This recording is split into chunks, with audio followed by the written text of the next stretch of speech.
tao mo, tanga. Kasi nakikita ko mismo kung anong pinagagawa eh. Hindi magsisinungaling CCTV.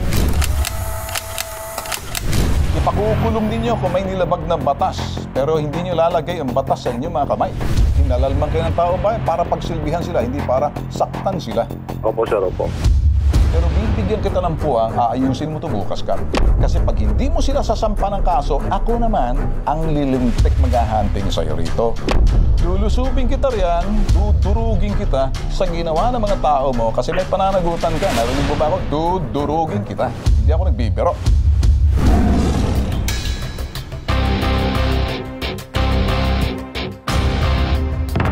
Sa pangalan pa lang ng kanilang lugar, Barangay Malacanang. Kaya naman ang mga tanod at kagawad sa barangay may sariling batas. Dinaig pa ang presidente ng Pilipinas sa loob mismo ng barangay hall ng Barangay Malacanang sa Pangasinan. Ang kawawang nilalang binugbog ng mga honghang na tanod na walang kalaban-laban ng kawawang pobre. Ang tawag nila dito sa pobreng PWD, pipit bingi. Hulog kayo sa bitag ng inyong katangahan. Buong detalye ng sumbong mga boss. I love this. Panoorin. Ako po si Joanna Matabay, na taga Malacanang, San Carlos City, Pangasinan. Narereklamo ko po ang mga barangay, tanod at iba pang sangko sa pambubog sa kuya ko na si Jonathan Matabang. Isa po siyang PT. Nangyari po ang pambubugbog na iyon sa loob mismo ng barangay hall.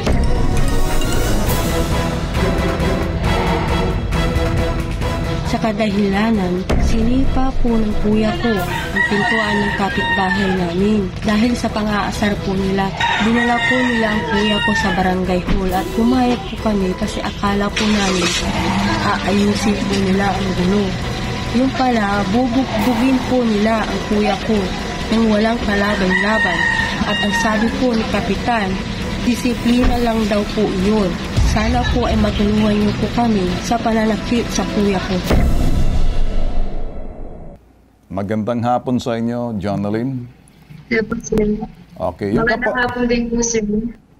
Ano po yun, sir? Anong sinasabi ng kapatid mo ngayon na parang nagsasalita na hindi niya may gusto siyang sabihin? Sir, sir, gusto niya pong magbubog sa inyo na binubog gabi pong yun. Hindi po daw siya tinigilan. Okay. Naiintindihan mo ba kung Nasabi ano? niya po na binugbog po siya, sir, sa ulo, tapos sa balikat, tapos po sa tiyan, sir. Hindi pwedeng mangbugbog ang tanod, kapitan, at ang kapitan walang ginawa, kundi nakatingin. Pakita muna natin yung ano. Pakita muna natin. Itong si Gregorio Cabuang, buwang talaga ang dating nito. Pakita mo na yung video. Ito yung video inyong masasaksihan, papakita ho namin. Buhay ang ilaw at nakikita nila may camera. Pinatay ang ilaw para bugbugin yung pobreng may PWD. Pinagtulungan. Inalis yung nanay, nakaupo na. Pinagpapalo, pinagbabatuta. Sino hong matutuhan yan? At ang sagot ng kapitan, dinidisiplina. Ilan ba dapat ang magdidisiplina? 7 kayo dyan? Ilan tao dyan? Bubugbugin ninyo, walang kalaban-laban sa loob ng barangay. PI kayo. Pwede bang tawagan muna itong kapitan? Okay, kapitan muna. San Carlos, Pangasinan. So, tawagan para makakausap natin ito.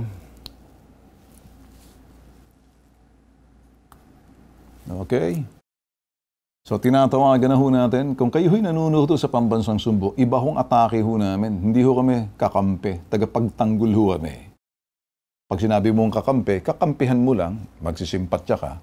Pero pag pinagtanggol, tumatayo ka, makikipagbasagan ka ng mukha, may madudurog, last man standing pa kung kinakailangan sa mga taong siraulo. So, yan ho, napapakinggan yung telepono ngayon, nagre-ring. Susubukan natin kung makakausap natin to. Si Kap Gregorio Cabuang. So, yan. Ring lang. Pagdasal natin, sasagutin ito. Tingnan natin kung sasagutin. Yan. Nagre-ring lang yung telepono. Mukha atang happy hour na. Alas 5 na. Okay. Magandang hapon, Kap. Hello, magandang hapon po. Kap Gregorio Cabuang, si Ben Tulfo. Opo, sir. Sir, ako'y lalapit lamang sa inyo na kasi lumapit ho sa amin at nakarating ho sa amin dito ho. Ako naman ay para sa patas na ito naman siguro pamamahayag. Ano? Gusto ko lang makuha ng pahayag ho ninyo. Ano ho ba nangyari doon ng 18 ho ng 18 ng Hulyo na dito ho sa kaso ng PWD, Person with Disability, kung sa salitang kalye tawagan ay pipit bingi, na para atang, ano bang nagawa dyan sa loob ng barangay na parang inimbitan nyo, nagwala, pagkatas nabugbog, nakikita natin sa CCTV Kap. Ano ba nangyari dyan? Ganito pong nangyari, sir, dyan. At yung kapitbahay niya, katapat ng bahay niya mismo, Okay. pinasok po ni Jonathan. Okay. Humingi po ng tulong sa barangay. Yung mga tanod po, nag-responde. Okay. Pagka-responde po, dinala po sa barangay. Dahil nagwawala po. Pagkatapos po roon, pagkadala sa barangay, hindi ko naman po alam kasi wala po ako roon. Hindi hintayin niyo ako dyan, kago. Okay. Kung na po pala, may nakita doon sa CCTV na hindi ko po sigurado kung ano po, yung ginalaw nila o Okay. paano po. Ganun po, sir. Tapos, pinakawalan din po namin, pinauwi na din po namin. Okay. Ano hong mali nakita ninyo sa ginawa ho ninyo, ginawa ng tao ninyo, ginawa ng barangay ninyo sa parte ho nitong PWD? Protektado ho sila ng batas, sir. Pag hindi ko kayo umamin ng pagkakamali, parang ibig sabihin, wala kayong mali, tama kayo, kaya okay lang mambugbog yung mga tao ninyo. Gusto ko ho may pananagutan, accountability. Nakikita na ho namin CCTV ho rito kung paano ho siya binubugbog at pinagugulpi ng mga tao ninyo. Sa loob ng barangay hall na yan ay pasilidad ng pamahalaan, pondo ng pamahalaan, pinasisweldo kayo ng taong bayan. Hinalalman kayo ng taong bayan para pagsilbihan sila, hindi para saktan sila. Ang pagkakamay lang po doon Sir, Kap, ano ang mali? Ano ang mali? Mali. Naghahanap ako ng mali kasi hindi nyo matutuwid ang kamalian kung hindi nyo aaminin na may mali. El Tigre ho ako eh. Gusto kong malaman kung ito ba'y aamin ka na may pagkakamali ang mga tao mo. Opo, sir. Sinasabi ko po, yung pagkakamali po nila, Sir, ginawa po yung bata. Alright, sige. Bata, okay, sir. Sir, bakit ho sinabi ninyo, pagdidisiplina lang yung ginawa sa kanya? Ikaw ho may sabi niyan, pagdidisiplina. Didisiplina ninyo ang tao. Kailan ka ba naging magulang? Ang pagdidisiplina sa tao, hindi sa kamay ninyo. Tatawag kayo ng pulis. Ipakukulong ninyo kung may nilabag na batas. Pero hindi nyo lalagay ang batas sa inyong mga kamay. Opo, sir. Opo. Okay, ngayon, inaamin mo na may problema ang mga tao mo na para mga pusakal na kung gano'n, mananakit na lang pagkatas walang kalaban-laban, iisa, pati nakikita ng anak, ng ina eh. Opo, sir. Opo. Dahil sinundo po siya eh. Kaya nga, Kapitan, hindi inaresto to, inimbitahan ninyo. May karapatan silang tumanggi dahil hindi nyo pa sila inaaresto. Hindi warrantless arrest ang ginawa ninyo na may nakita kayo, may ginawa siya. Ngayon, ako'y nababother. Sabi mo, pinasok yung bahay. Kaninong bahay ang pinasok? Kay TC Soriano po. Yung ba talagang pinasok, may testigo o nagwala yung tao dahil tinutokso? Mayroon po mga kwan dito nakakita. May nawala ba roon sa taong na sinasabing pinasok? Anong oras pinasok? Sino nakakita ng nagpasok yung sa loob ng bahay? Yung mga kapitbahay po dito. Sino yung mga kapitbahay na testigong tatayo na siya'y pumasok na loob ng bahay? Anong oras ng loob? Yung hindi ko na po matandaan yung oras. Ngayon, kung hindi mo alam, di ka nag-iimbestiga, tinagtatakpan mo. Kapitan, makinig ka. Pakinggan mo na maiging sasabihin ko sa iyo, si El Tigre na magsasalita. Hindi ka nag-imbestiga, nagchichismis ka sa akin. Excuse me, investigasyon itong ginagawa natin, hindi tatay showbiz. Pakinggan mo ako na maigi. Dik-dik mo sa kokote mo sasabihin ko. Inimbitahan ninyo. Hindi nyo inaresto. Kung yung tao na yan, natsyempohan ninyo na talagang may ginawa na hindi tama, ng loob ng bahay, nagnakaw, nanakit. Kahit na PWD yan, i-restrain nyo, dadalhin nyo sa bahay, sa opisina, para imbestigahan at kukuha kayo ng interpreter. Hindi nyo sa inaresto, hindi yan warrantless arrest. Hindi nyo nakitang gumawa ng sinasabing krimen o pagnanakaw, pagluloob. Dito sa parting to, wala ka pala. Mga tanod mo lang. Nilagyan ka na, kailan ka ba nalagyan ng ipot sa yung bumbunan, mga tao mo na para kang ginawang pendeho, na lahat na sinasabi ng mga tao mo, naniniwala ka. Mga tao mo, wala ka roon eh. Pinagugulpi ng mga tao mo itong pobreng PWD nito. Hindi mo ba alam to? Kap? Sir, ang nangyari Kap, po, wala tinawag ka po roon, na- Kap, ha? Pakinggan mo ako, ha? Nakarecord Opo, tayo. opo. Wala ka dyan. Opo. Ang kasalanan ng mga tao mo, tanga. Alam ko bakit ko sinasabi ito ngayon, buisit na ako. Kasi nakikita ko mismo kung anong pinagagawa eh. Wala ka dyan. Hindi magsisinungaling CCTV. Kasama ka ba nila? Kasi kung ano yung mga tao, ganun din yung amo. Pakinggan mo ako na maigi. Ayusin mo ba to? Tutuwirin mo? Anong pagtutuwid ang gagawin mo? Ito pong mga tarot na kwan po, nagka-problema. Aarbor mo sa akin yan dahil unang-una ka, papaliwanag ka, makakasuhan Bibigyan ko po ka. sila ng kwan, sir. Kap, suspension. pakinggan mo muna ako. Makakasuhan ka, mauumbudsman ka, abuse of authority, pati yung mga tao mo, maaaresto yan. Malaking kaso to, Kap. Anong ating magagawa rito, Kap, sa ginawa ninyo dun sa taong ginulpi ninyo? Bibigyan po natin ng karapatang kwan po yung mga tao natin, mga tanod. Ng karapatan na ano? Karapatan na sila makalusot?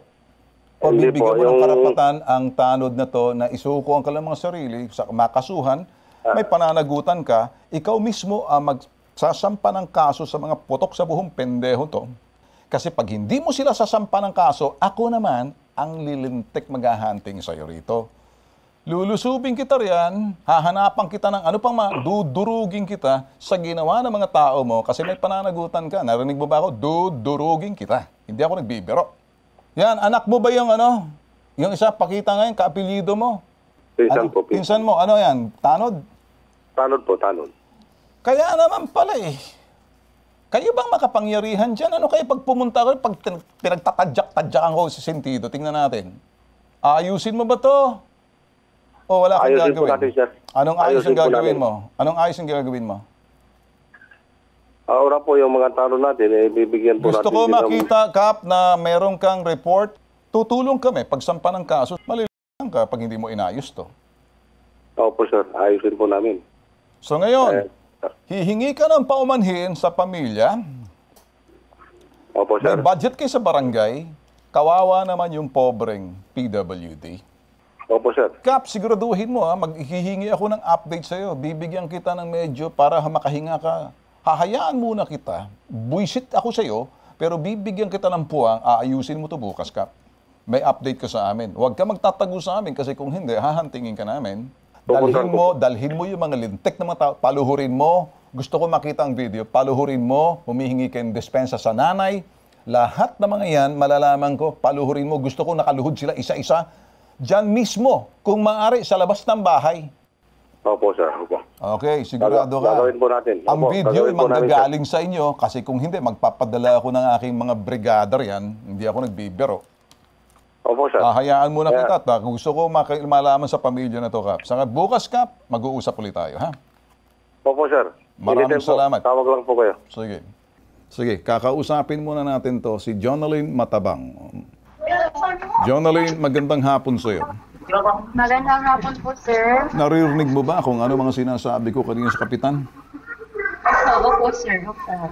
Nagsasabi si Kapitan, pupunta rin bukas sa inyo, videohan ninyo. Gusto ko lumuhod pa lang, papasok ng bahay ninyo para silang paluhod na papasok prosesyon. Hihingi ng paumanhin ito sa Kapitan at gusto ko makita yung video na lumuluhod yan kasi kung hindi, may sorpresa ako. Pinsan niya pala si Ariel Kabuang. Buwang-buwang talaga to. Yung isa pa itong isa naman. Itong si Bonnie Bonilla. Next, ito namang isa. Itong si Lester Ferrer. Sino pa? Itong si Risho Mabahong na Narion. Yan ang mga tao na yan, inaabangan ko dahil dadalhin ni Kap yan. Kasi kung hindi, pati si Kap masasampa ng kaso. Ang kapatid mo ba, maliban sa medyo hindi nakakapagsalita, hindi nakakarinig, special ba siya? Siya ba'y medyo delayed sa kanyang pag-iisip? Meron po, sir. Ano ba siya? Parang bata ako mag-isip? Hindi naman po, sir, yung pipi lang po siya, sir, tapos hindi po siya nakakaintindi ng mga sinasabi namin kasi hindi po siya nakakarinig, sir. Okay. Meron kasing sign languages na dapat tinuturo, pinalalagayan. Kasi kung hindi, magiging kawawa siya sa mundong ito. Mahina ba ang kanyang pag-iisip? Sir, hindi naman po nagkapagtatrabaho po siya, sir. Kaso nga lang po hindi po siya nakakarinig po pag nagsasalita kami. Anong trabaho niya at anong dinadala niyang pera sa pamilya ninyo? Sa bukid po, sir, minsan po nakikipagtanim siya, naghahakot po siya ng mga kahoy na uulingin. 350 a day po siya, sir, pag nagtatrabaho po siya. Paano ko pwedeng kausapin si Senyasan mo? Marinig niya ba? Alam niya ba kung sakaling kinakausap kita? Senyas po, sir.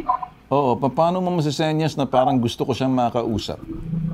Gusto ko po, makarating sir, yung aking sasabihin po mensahe sa kanya. Kasi kinalakihan na po namin na magmostra-mostra po sa kanya kung ano pong dapat gawin.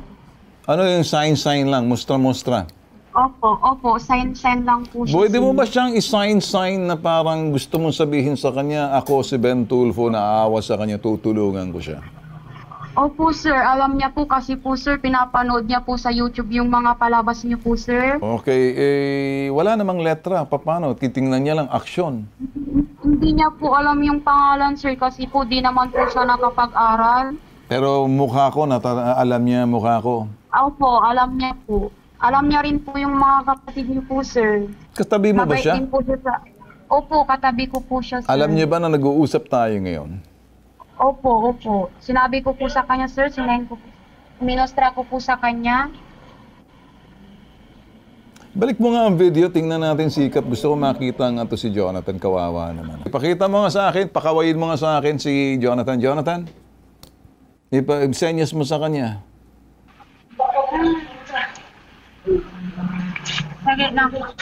Naintindihan niya ba kung anong nangyayari ngayon at kung bakit kinakausap kita ngayon, Jonalyn? Opo, sir. Sabi ko po sa kanya na humingi po kami ng tulong sa inyo.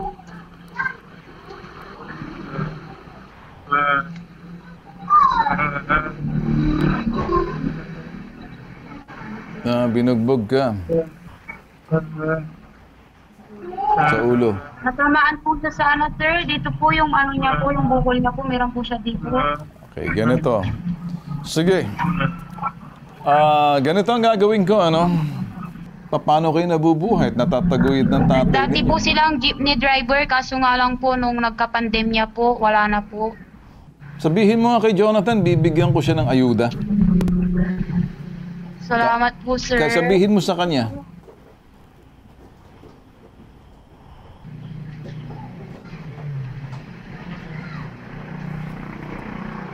Nakikita niya ba tayo? Sir, salamat po daw.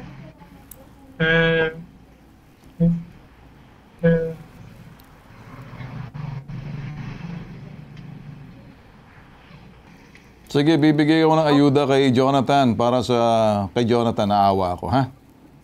Opo, sir. Maraming salamat po, sir. Antayin mo si Kapitan. Napupuntahan kayo, okay? Mga boss, hirap po itong ginagawa ho namin kasi kung minsan kausap natin at medyo may sign language na hindi ho tayo magaling. Ang trabaho ho namin hindi nagbibigay ng ayuda. Kami ho tumatayo sa mga taong mahihina na talagang niyuyurakan ng karapatan, inaabuso, sinasaktan, nilalapastangan, inaalipusta. Kami ho yung tumatayo. Kami ho yung tagapagtanggol. Kaya nga ho El Tigre. Iba ho yung pakay namin. May mga panahon na kung minsan depende na lang ho, nanggagaling ho sa akin personal. Hindi ko pinagmamalaki. Ibigay. Pero pag medyo hinawakan ho namin, medyo iba ho ang dating. At sobrang awa na dumadalo ho sa akin, personal ko na ho yung tulong. Ito naman ho ngayon, binugbog na, pinagsamantalahan. Naman talaga ito, mga kulokoy na to. Kaya kami ho gagawa at kikilos. Abangan niyo ho ito, Ito ho, nag-iisang pambansang sumbungan. Higit sa sumbungan, nag-iimbestiga ho kami.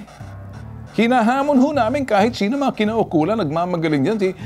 Pinadidikdik ho namin sa kala mga kukote na mali ang sistema, tuwirin nila.